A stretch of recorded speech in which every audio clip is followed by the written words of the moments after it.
La dysfonction érectile ne touche pas seulement un homme, elle touche un couple.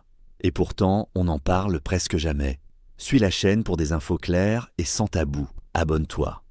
Je suis un homme et je décide de briser la glace pour sauver des couples. Aujourd'hui, nous allons aborder ce sujet sans tabou, sans jugement. Il concerne des millions de couples. La dysfonction érectile peut sembler un problème individuel, mais ses effets se ressentent dans la relation, dans l'intimité, dans la confiance. Quelles sont les causes? Quel est l'impact sur le couple? Et surtout, décelant comment gérer la situation. Ensemble, et quelles solutions existent?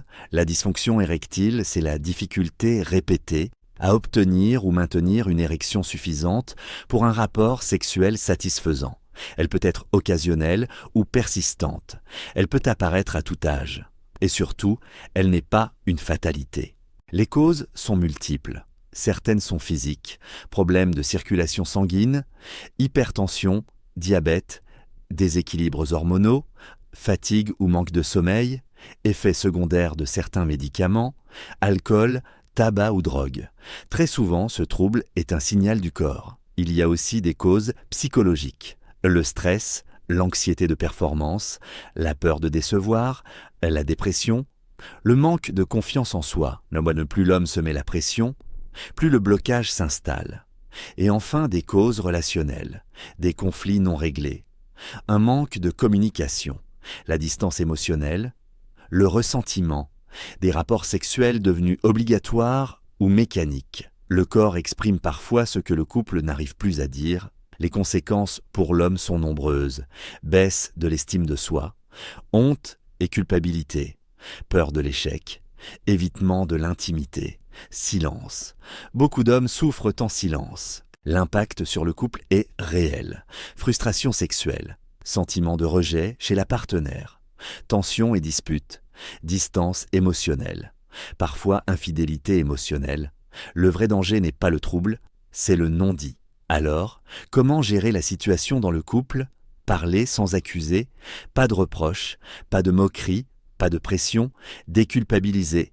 La dysfonction érectile n'est pas un manque d'amour, ni un manque de désir pour le partenaire. Redéfinir l'intimité. L'intimité, ce n'est pas seulement la pénétration, c'est aussi la tendresse, la complicité, le toucher, la connexion émotionnelle, avancer ensemble. Ce problème n'est pas un problème individuel, c'est une situation à gérer ensemble. Les traitements et solutions possibles incluent le suivi médical, consulter un médecin, traiter la cause sous-jacente, prendre des médicaments si nécessaire, améliorer son mode de vie. Beaucoup de cas sont réversibles. Les solutions psychologiques incluent la thérapie individuelle ou sexuelle. Travailler sur l'anxiété de performance, reconnexion à la confiance. Les solutions relationnelles incluent la thérapie de couple. Améliorer la communication, se reconnecter émotionnellement. Lorsque le corps, la tête et le couple avancent ensemble, les résultats sont souvent très positifs. La dysfonction érectile n'est pas une fin.